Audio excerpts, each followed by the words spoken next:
Good morning, good afternoon to all our trade partners across Australia and New Zealand. Welcome to our webinar covering the 2022-2023 program release and general business update. My name is Angus Mackay, the Key Account Manager for P&O Cruises Australia. Joining me today are Ryan Tybell, our Vice President of Sales and Marketing, Mike Mihailov, our Destinations Manager, Andrew Thwaites, National Sales Manager, and Chris Rich, our Partnerships Manager. For the agenda today, Ryan will provide a general business update, including our health and safety protocols. Andrew will give an overview of the program, which goes on sale on the 7th of April, including the latest on Pacific Adventure and Pacific Encounter and other onboard developments, our updated assurance policy, and our exciting turbo offer and trade incentive to launch the new program. Chris has been pivotal in pulling together our newly announced Pride and Ningaloo Solar Eclipse cruises, so he will go into more detail on these. And Mike will whisk us away to some of the amazing and unique destinations we visit and give some insights and key highlights which make them so special. He'll also cover how we work with the local communities and what they've been up to at the moment while our cruise operations are paused. He'll also talk about some exciting new developments in the shore tours space. I'll now hand over to Ryan to kick things off.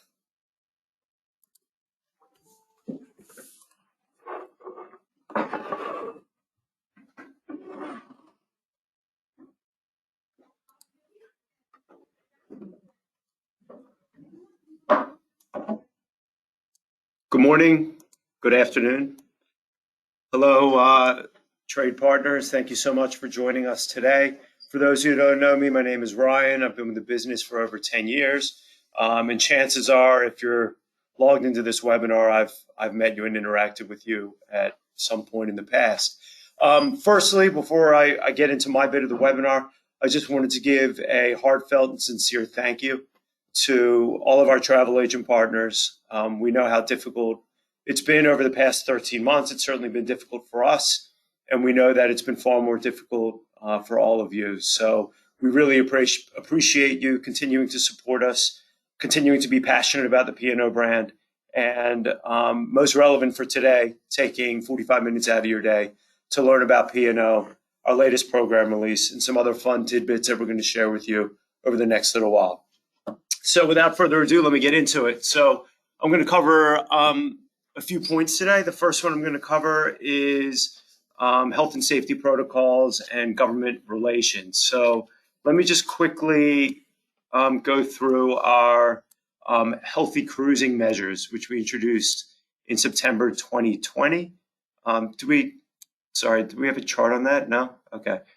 Anyway, yes, that's the chart I'm talking about. So this is our healthy cruising journey. So these are the measures that we're proposing to have on board and also have pre-cruise and post-cruise once cruising resumes. Now, at P&O, the health, safety, and well-being of our valued guests, loyal crew, and the communities we visit is our top priority. We have been and will continue working with some of the world's top health authorities, experts, and health bodies to develop new protocols for when we return to cruising. So point being, this is really a work in progress. So this chart hasn't changed since we introduced it back in September 2020, but we'll closely monitor the situation, ensure that all of our measures match up with the current thinking around COVID, how we can prevent people with COVID from getting on board our cruises, and once they get on board the ships, how we can mitigate the spread of COVID if worst case scenario, something should happen on board. So now in terms of government relations, just to give an overview of kind of where we're up to, there are a number of conversations happening right now at both a CLIA level, at an industry body level, and also on a brand by brand level. These conversations are happening at both a federal level and they're also happening at a state level. The good news is that 3 to 6 months ago, there were absolutely none of these conversations happening.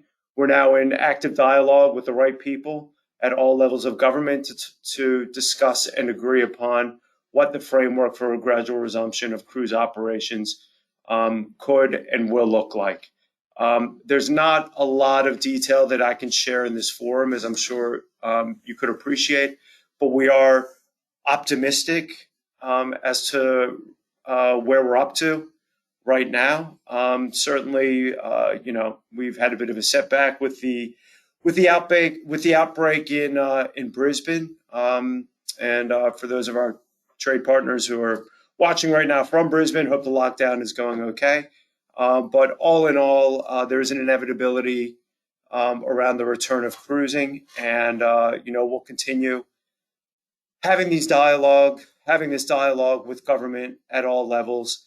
And as a colleague of mine likes to say, it's like water on a stone. It's a long process, but we will get there, and we're excited to obviously get back to business, and we can't wait to share that news with you when that day comes. Moving on. All right, so what I thought I could share with you today, and sort of the the crux of my bit, is a piece of research that we kicked off a few weeks back. And we're calling it Cruise in the Time of COVID, and it's really about us understanding what we're calling the cruiser of tomorrow. So we've partnered with a leading research agency in Asia Pacific, so we can understand how attitudes and behaviors of repeat cruisers and new to cruise have changed as a result of COVID. What this will allow us to do on the back end of this research project will be to create campaigns and comms that really cut through and generate demand for booking P&O cruises from the market. So just to give you an idea on the sorts of things that sorts of questions that we're looking to answer. So what product and brand messages will resonate with our target audience? And our target audience is the 30 to 55-year-old Australian. What messaging will attract new to cruise? Certainly a different environment. So how are we going to change comms to appeal to that audience? How can we appeal to the rational, emotional needs of heartland Australians? And are there new audiences to target? Is a younger demographic going to be more keen to cruise with us, or is it going to be an older demographic, or are we still going to be looking at sort of that 30 to 55-year-old, which has been our target demographic for some time? So in terms of the research, it's really a two-pronged approach. So the first part of the research is focus groups, and the second part of the research is a quantitative survey. So I'm going to touch on the focus groups, and then I'm going to share some top-line insights that we got back from the focus groups. They just wrapped up a couple weeks ago. So with the focus groups, we ran 12 of them across Sydney and Brisbane. Each focus group was 90 minutes duration, 6 to 8 participants per group, and it was a mix of repeat cruisers, new to cruise, sinks, dinks, that's single income, no kids, double income, no kids, families with young kids, and empty nesters. So let me get into what some of those top line insights that we got back from these focus groups. Sorry, I thought we had some slides on that, but I just realized we don't. So what's the impact of COVID-19 on perceptions of cruising? So really what we got back from that is that people aren't generally fearful of contracting the virus on board. They're not fearful of catching COVID-19 and falling ill. What they are fearful of is losing money, being unable to get a refund on a canceled trip, or ending up in quarantine for a period of time, stuck at sea at their own expense. And not only at their own expense for whatever's happening on board, but also the opportunity cost of what they're missing out on at home. So, if they have, if they're working in a non-salaried role, that lost income at home. If they have kids that they've left at home with grandma and grandpa, what are they going to do about the kids if they're on a ship for 2 weeks? That sort of thing. What do people need to feel safe while cruising? There's a whole bunch of things that came out from this question. Some of the obvious ones that came out, which I'll just touch on: showing a negative test before getting on, contact tracing, wearing wristbands, no buffets. We have no buffets anymore on board P&O ships. We have the pantry. That's not an issue for us. Mandatory quarantine for staff from overseas, staggered arrival times, and reduced onboard capacity. these are things we're already that have already been baked into either the healthy cruising proposal, which I just reviewed, and they've also been baked into the discussions that we're having with government at both the federal and state level. I think one thing that we found interesting is that people seem to be interested in what we're calling what if scenarios. So what if scenario is, what happens if I am, stuck on the ship, if there is an outbreak? What happens if, do I need insurance to cruise with you? These sorts of things. And they want to know about these what if scenarios during the pre-booking phase. So we'll certainly take that on board and make sure that we bake that into the quantitative survey that we send out next week, which I'll get into in just a moment. Just to stay on the same topic of what do people need to feel safe while cruising. So interestingly, COVID-19 specific measures were seen as unnecessary and might in fact hinder the enjoyment of cruising. Specifically, and probably the most tangible one here, is that mask wearing is universally rejected. So nobody wants to get on a cruise ship and put on a mask and socially distance and do all the other things that all of us have had to do from time to time here in Australia, and what others across the world have been doing, for months on end in some cases. So we thought that was pretty interesting.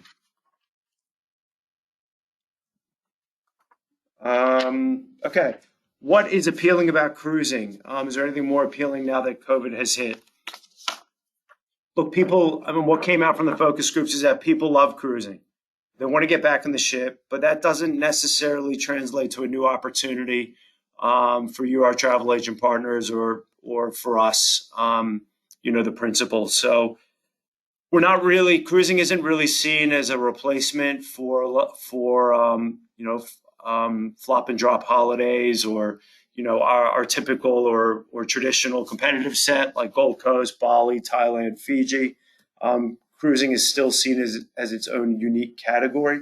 So people love it, but we don't see an opportunity to really kind of target those who would traditionally go internationally or go to some of the domestic destinations for a land-based holiday. Around intention to book, there was some difference by location. So the Sydney focus groups seem to be the most likely and ready to cruise as soon as possible. They're ready to book now, and they're ready to cruise as soon as we're ready to cruise. For Brisbane, there seems to be a bit more hesitation. So it seems as though people are ready to book now, but they're not ready to cruise until 6 to 12 months down the road. Interestingly as well, for the Brisbane focus groups, there's an increased comfort with a cruise that stays within the state. So I guess that's not entirely surprising, seeing what's happened with COVID and seeing how, Palaszczuk and Queenslanders have sort of done their own thing. And it seems like when cruising does resume, Queenslanders might want to continue to do their own thing and cruise in their backyard, at least at first. Some takeouts for us, I guess, as travel agents and, as P&O and as marketers in our own right. It was clear from the feedback that the cruise is the destination. Show off the ship and the activities on board. Our communications and our collateral must show a range of activities on board.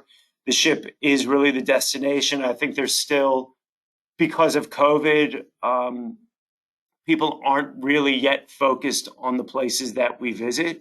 And it almost seems a bit too far off to imagine being in a beautiful tropical location like Vanuatu or New Caledonia, or, going somewhere exciting like, Western Australia, the Kimberleys.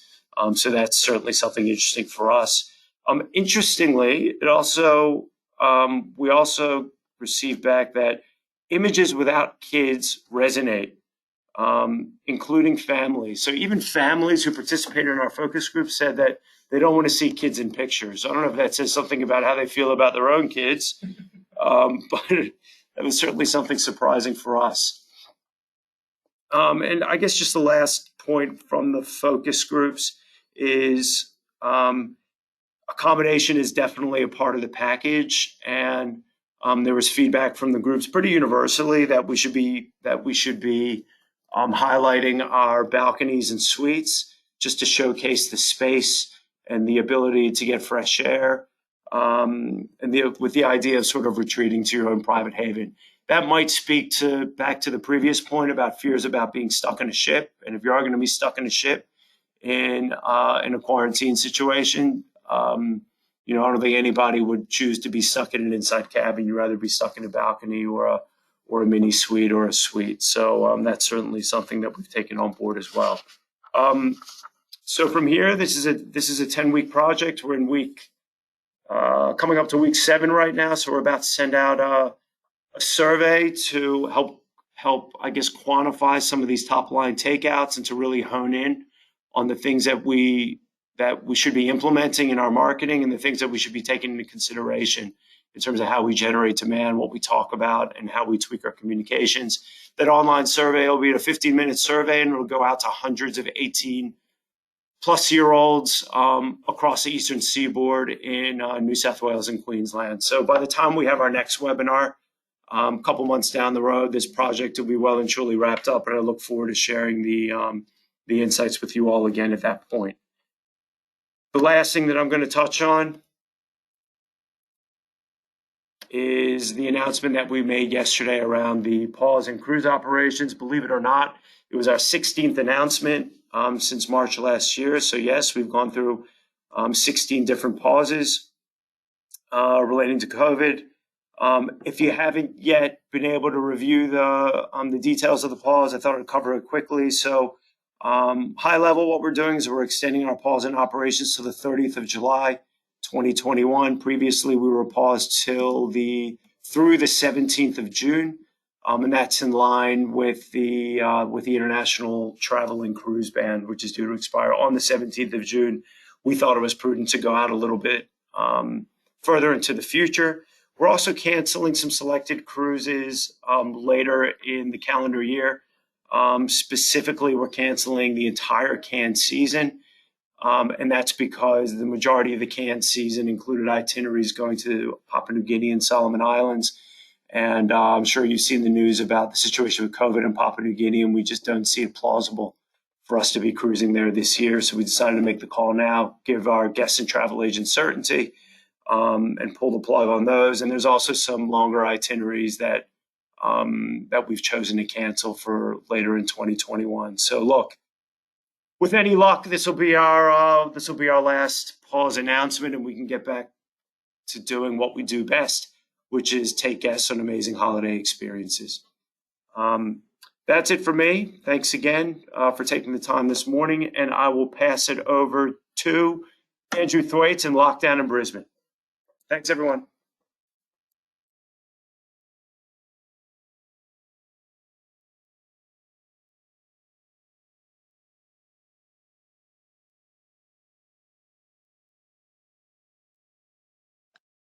Everyone, I'm just making some quick adjustments.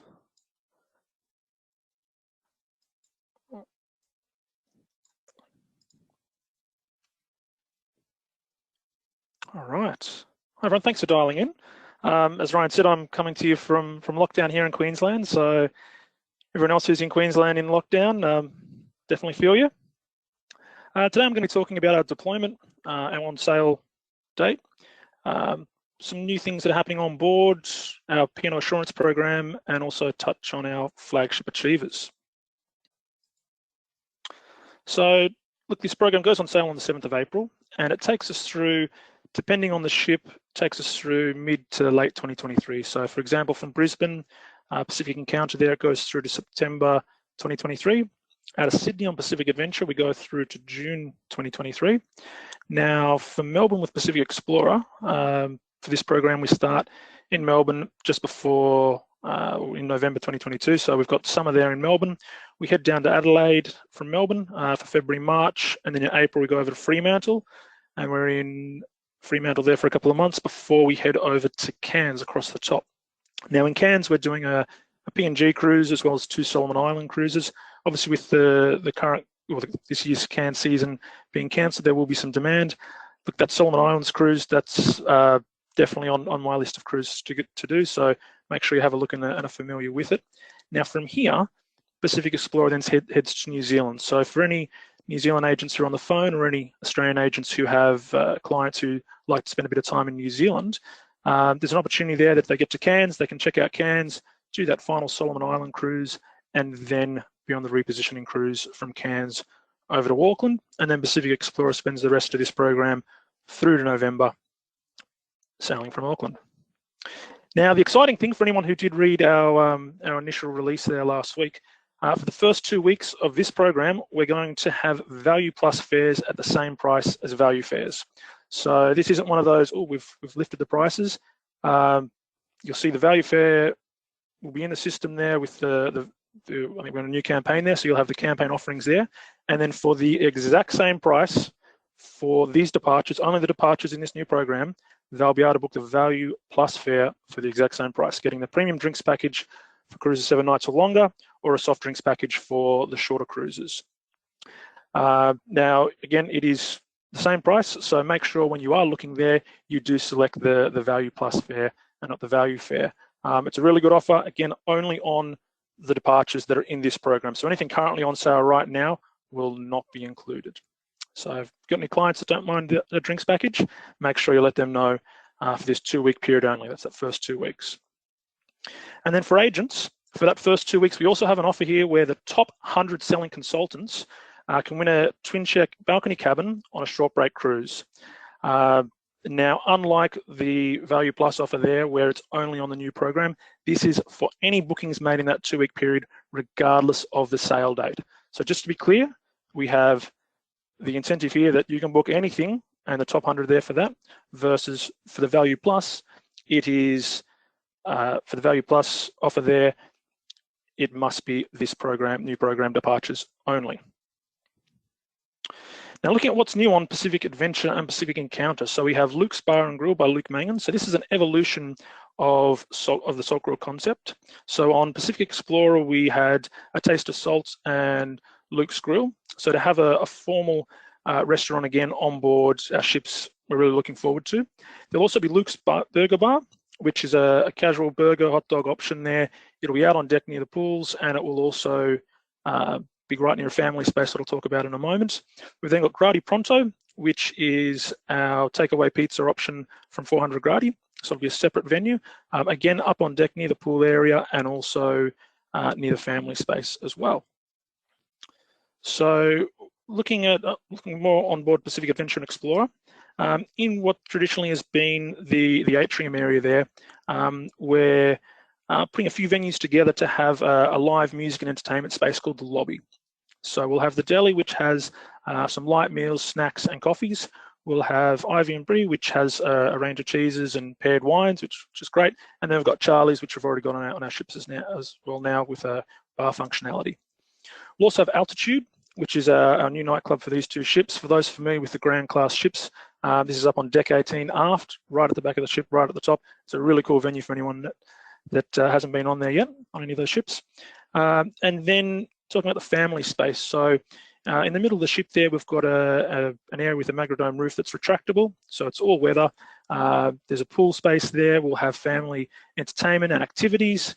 But what this also does is it moves families more so into a particular space, and that divides the ship up a bit more. So you've got the adults only oasis space at the back, which is huge.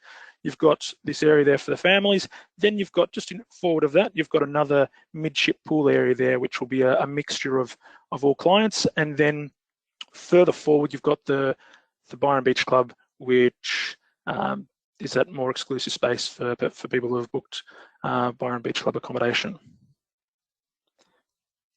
Now, looking at some of the favourites that are going to be returning again. Now, for any of our New Zealand agents who have dialed in today, with this program being focused heavily on what's new, we're not really talking too much about Pacific Encounter, but we are going to look to have a dedicated New Zealand webinar soon. So we'll deep dive more into Pacific Explorer and some of the New Zealand itineraries on that.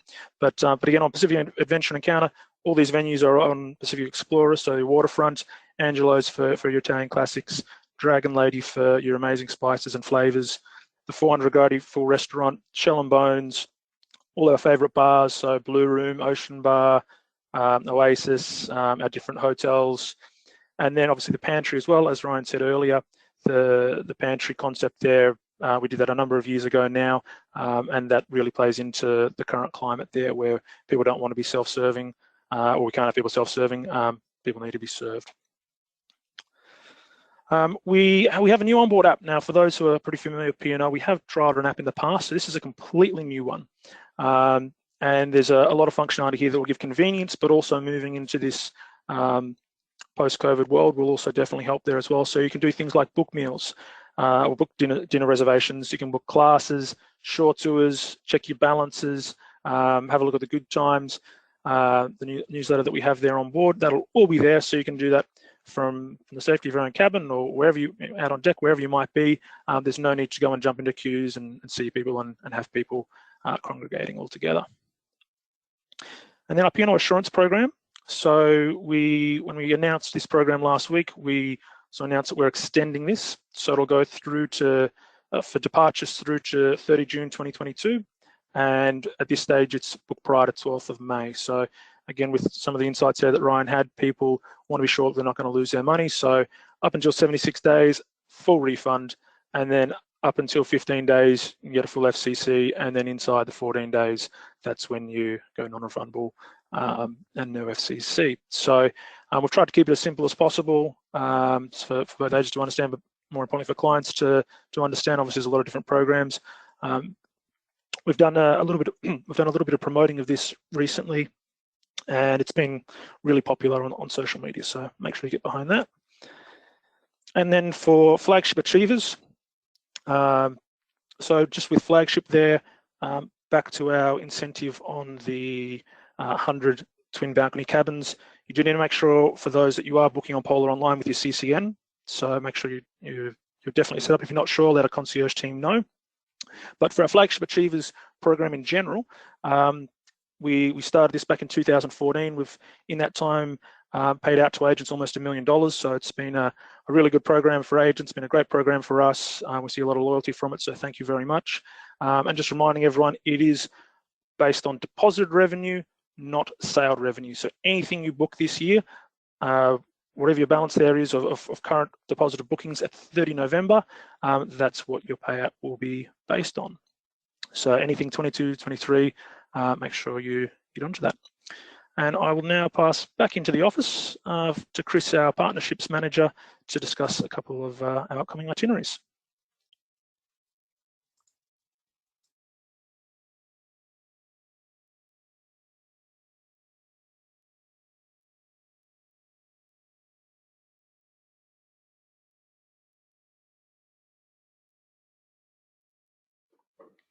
Hi everyone, my name is Chris and I'm the Partnerships Manager here at P&O.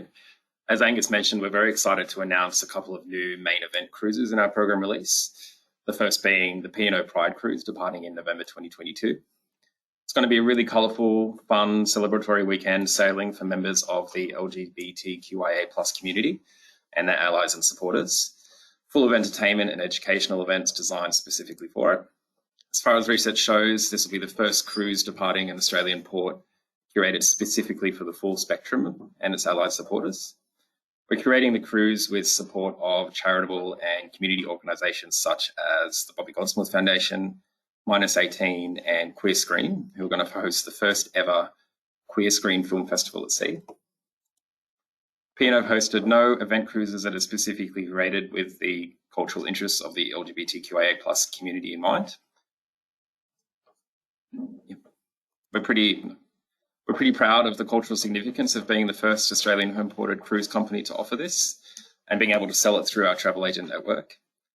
Although the full LGBTQIA+ spectrum has always been welcome on board P&O sailings, it's really exciting to have something curated just for them. P&O cruises have been supporters of the diversity and inclusion. We've championed marriage equality and offered same-sex marriages and renewal of vows at sea since they were legalised in 2017. We hope to eventually expand and offer Pride cruises from other Australian ports in the future. For 2022, though, the cruise will depart on Pacific Adventure from Sydney on the 4th of November. Our second exciting cruise announcement is the Ningaloo King of Eclipse cruise, departing Fremantle in April 2023. This extraordinary cruise will give guests a chance to see one of nature's most spectacular events, a rare solar eclipse. Pacific Explorer will depart from Fremantle on the 17th of April 2023. traversing up the WA coast to near Exmouth, where the spectacle will occur on the morning of the 20th of April 2023. It's the only place on the Australian mainland will it be visible. For a whole 1 minute and 16 seconds, the moon will completely cover the sun, creating darkness. There's only been 5 solar eclipses visible from Australia in the last century, and it's been almost 50 years since WA has seen one. The 2023 eclipse is particularly special as it's a rare hybrid eclipse, a form of eclipse that has not been visible from Australia for almost 1,000 years. We're really proud to have partnered with the Astronomical Society of Australia. We're going to provide a really exceptional educational experience for guests who sail with us. We'll have astronomers, stargazers, and other experts on board, and they're going to provide lectures and experiences to really make it an amazing experience on board. Both of these cruises are sailing on sale from the 7th of April 2021 next week, along with the rest of the program release sailings. Thanks for your time today. I'm going to pass on to Mike Mihailov, our Destination Director.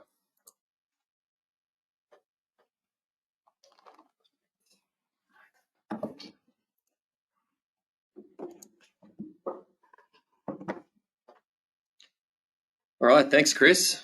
I'm the destination guy, so I've spent the last 25 years more or less on the road. So the last 12 months have been a bit of a shock to the system, but my gardens never look better. So today I'm just going to run through a few highlights. Mostly we're going to focus on the domestic voyages. We'll start with North Queensland. So North Queensland has been doing it really tough. Got to be quite honest about that. We have lost one major operator up there in Jabberkai, the longest continuously running Indigenous experience in North Queensland. But you'll be pleased to know a lot of those tour guides and workers have found alternative work. But I guess the gist of what I'm saying is we're very keen to get up here and support our tour operator network. You can see there a couple of fantastic pictures of the Barron Falls up on the Sky Rail up to Kuranda. It's actually looking quite similar to those images at the moment with all the rain. So Cairns is open and ready for business, so we're excited to get back there. Also, the hero of short cruising out of Sydney is when we go north is Tangalooma. Tangalooma is also open for business. They've been open since June. They have, of course, taken a temporary pause at the moment. But having said that, everything's been operational. They're all COVID safe. They've been supported heavily by the Brisbane market over the last 8 months. And again, we're very, very keen to get back up there. This is, of course, exclusive to P&O and our Carnival group, access to this island. So it's a pretty special place for us. And it's also all of those hero experiences that you're, I'm sure, familiar with, the hand feeding the wild dolphins, the quad bikes, the Northern Explorer, the Tangalooma Desert. The hero for New South Wales short cruising is Eden. You may or may not be aware, but there is now a dedicated berth that has been built there. So this makes Eden weatherproof, and it can handle all of our Grand Class ships. What's fantastic about Eden is the community support that we have there. A little bit like Moreton Island, they were affected very heavily by the bushfires. They've bounced back fairly quickly, so their spring and summer has been booming, and a lot of folks have discovered this little gem on the Sapphire Coast. So what the community there do for us is they provide a bespoke festival. We call it the Taste of Eden, and it's home at what's called the Seahorse Inn, which is a beautiful beachside venue where all of the local producers, live musicians come together, and we have a bespoke festival just for our visitation. There's a nice image of Twofold Bay, which is one of the best land-based whale watching sites in Australia. I'm going to talk to you a little bit about Koori Bay and the Fremantle deployment. This is an older picture, but this is myself and the Marine Director, Mike Drake, and the Kimberley Ports pilot, Captain Craig Brent Smith. We approached Pasparley Pearl Farm up here in Koori Bay a number of years ago and worked with the Australian Hydrographic Office to get the bottom of the seabed surveyed so that we could actually bring a ship into this spectacular part of the Kimberley coast. And what that does is essentially gives us the first and really only access point for a large vessel onto the Kimberley to land in the Kimberley. So we made a special arrangement with the Pasquale Group, and they interestingly have these Mallard aircraft. There's only 6 of them left in the world.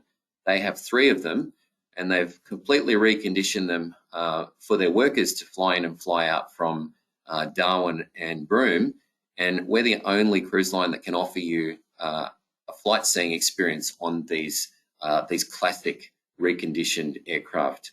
It makes for a spectacular sight too, just being at anchor there and seeing these things taking off and landing all day. We also have a walking tour so that we do actually have access to land in the Kimberley. Worth noting, you have to be on a shore excursion to land here. There's lots of hazards, as you can imagine, big ones, crocodiles, snakes, and all that good stuff. So you need a local guide when you're there. It's also fascinating learning about the pearling experience.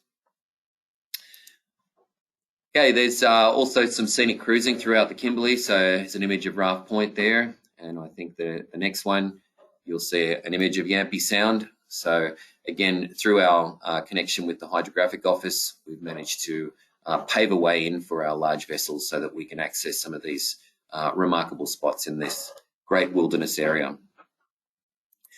You can see there a couple images. That one's Gantham Point in Broome. Broome's also been booming throughout this period. They've also managed to update their berth infrastructure and removed a hazard which was in the way of us calling at regular times of port. So in other words, they've dredged a little bit of the bay there. They've invested in an all-tide gangway.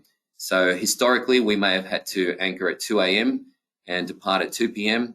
These days, we can anchor or berth, throughout the day, have a regular call and take advantage of all the great sights and experiences that Broome has to offer.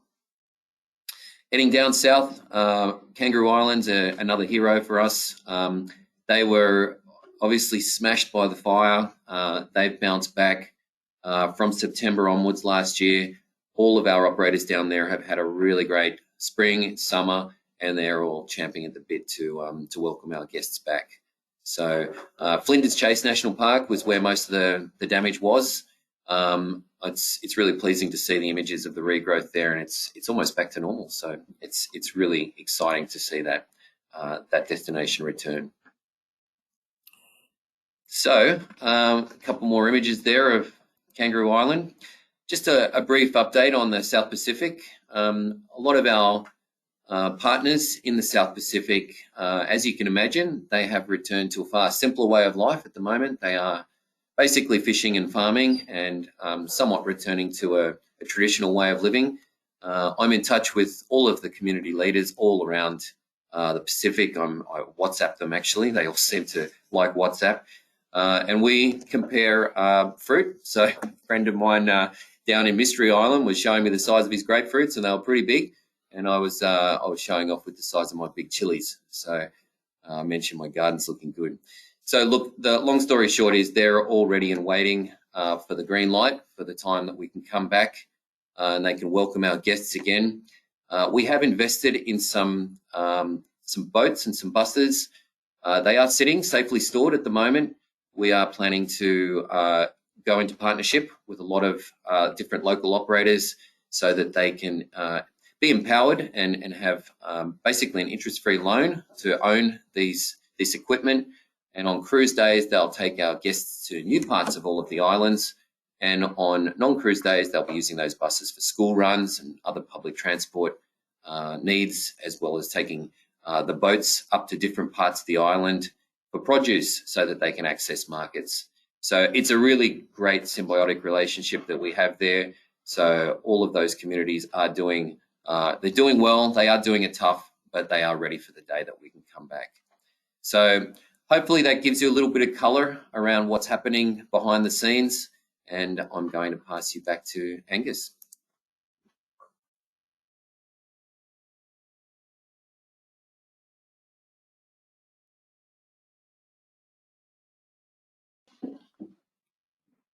Thanks, Mike.